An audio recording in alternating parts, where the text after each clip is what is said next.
Isn't this something bad girls do? Making my brother's friend? Mireille asked, grinding her ass against his erection. Princess, you'd better stop. Dante's last word trailed off into a half-groan, half-moan as Mireille grinded against him yet again. Mireille giggled softly and reached for his buttons. I am being a bad girl, she grinned, and Dante tried to reach his senses and remind himself that she was doing all of this under the influence, and there was his promise with James too, but right now, his senses seemed to have been overridden by the feel of Mireille.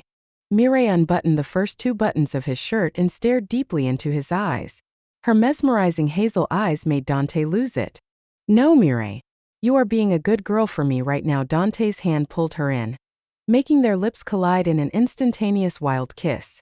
Dante dominated the kiss, sucking her lips into his and tasting the alcohol on her lips.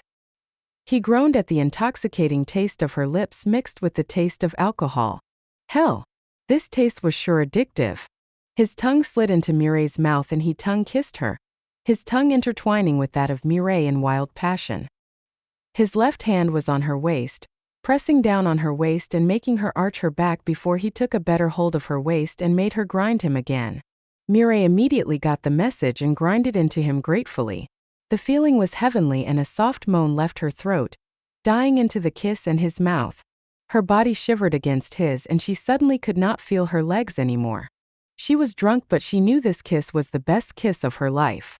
No kiss with Charles had made her feel this way or even half this way. Mireille reached for his collars and grabbed it. I really want to feel your body tonight, Dante. A good girl or a bad girl. Make me whatever you want, but make me feel you tonight.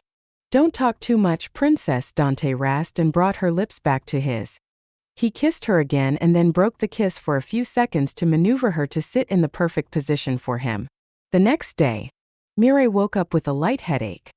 Her right hand was on her forehead as she fluttered her eyes open.